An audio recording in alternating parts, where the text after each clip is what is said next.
plays out. President Trump, by the way, is appearing to soften on his demand for a wall, holding his first meeting with congressional Democrats, saying he would, quote, take the mantle for a government shutdown 3 weeks ago. Remember that? That was kind of a very public embarrassment for him with Nancy Pelosi and Chuck Schumer. And he was so proud to say he would take credit for the shutdown because he would own it, because he wants his wall. And people aren't getting paid through the holidays. That's not something you want to own. And politically, the president did not understand the ramifications of that. But maybe today he does. Trump has invited the top 8 congressional leaders from both parties to the White House for a briefing on the border wall this afternoon. It will be the first significant conversation he has had with Democrats since the partial shutdown began 12 days ago. This hours after Trump tweeted, quote, border security and the wall thing in quotation marks, and shutdown is not where Nancy Pelosi wanted to start her tenure as Speaker. Let's make a deal? Huh.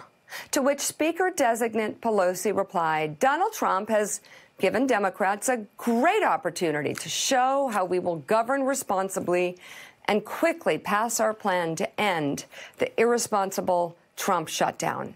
Just the first sign of things to come in our new Democratic majority, committed to working for the people. So, Peter Baker, this is interesting. This dynamic, I believe, according to Jim Vandehei of Axios, is going to play out potentially if it all comes together in the Situation Room. So he's going to, lock everyone up in there in private and beg? Or how does he get out of this? Because it feels like, from looking at all the different details and all the different angles on this, I don't see how the president isn't completely boxed in right now.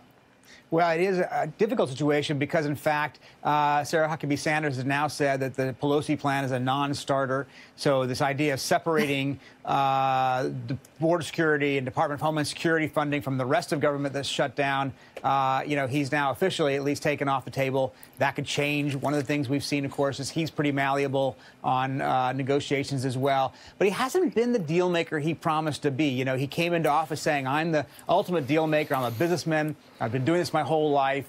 And in fact, there have been very, very few examples where he has sat down with anybody who was adversarial to him and come back with a compromise that both sides could live with. And that's where we're at right now. What is that compromise? Yeah. In any normal situation, you might say split the difference, give half the money of this.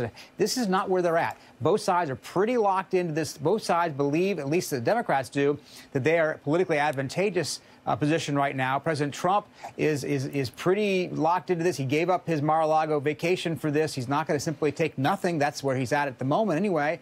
So it's really hard to see where they come out of this at this point.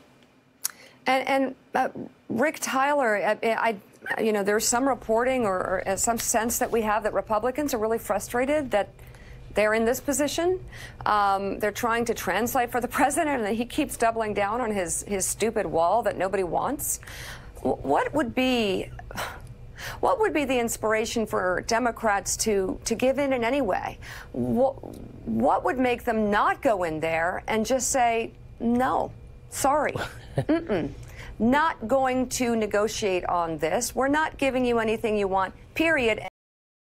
Story, and then sit there and let silence drip over the room. Because here's the thing, and I warn Democrats today, before they go into this meeting, and all their supporters, listen to me. This man can't be trusted. This man has proven over the course of years that he cannot be trusted, that his word cannot be trusted, that he will say one thing and walk out of the meeting and completely say something else and run over you. That's what he'll do. So what do you do when you're going in to negotiate with someone who has been proven internationally, repetitively, to be completely untrustworthy? Well, you can't. Whatever the president says in the Situation Room and comes out of the room will be different in 3 days from now. The Democrats have no reason to negotiate. I mean, their opening position is Nancy Pelosi says to the president, Mr. President, your campaign promise was that you would build a wall and Mexico was going to pay for it. Mexico is not paying for the wall, so you cannot fulfill that promise. 2/3 of the American people do not support the wall, although it enjoys large support among the Republican Party and his base. There's just nowhere to go. And now we're down to, from $25 billion at one point, Chuck Schumer offered $20 billion in exchange for DACA, and now we're down to $5 billion. And the president, remember, he made a deal, and he reneged on that deal, and now the Democrats are going to want to extract something new. They're in every position to get something more, not less, than the $5.7 billion. So there's no way the Democrats can come out and accept the $5.7 billion open government and government as usual. The Democrats have to show that they got something more out of this meeting. And Nancy Pelosi is going to control the agenda for the next 2 years, not Donald Trump. Peter Baker. Mike. Wall, no wall. Deal, no deal. Syria, in, out. North Korea, quiet, noisy. Who around President Trump today, who do we have around President Trump today capable of offering sane advice and counsel that would impact the president's decisions? Well, that's a great question. You know, his circle has shrunk, obviously, in recent weeks. We have a new acting chief of staff. The fact that he's acting means that he, by definition, doesn't have the job in a permanent way, therefore doesn't have the same clout that a permanent chief of staff would have. A lot of other positions still remain unfilled. He's going to be looking now for a new defense secretary with Jim Mattis out the door. He has to try to push an attorney general through the new Senate to get that in there. There'll be a lot of questions asked about that.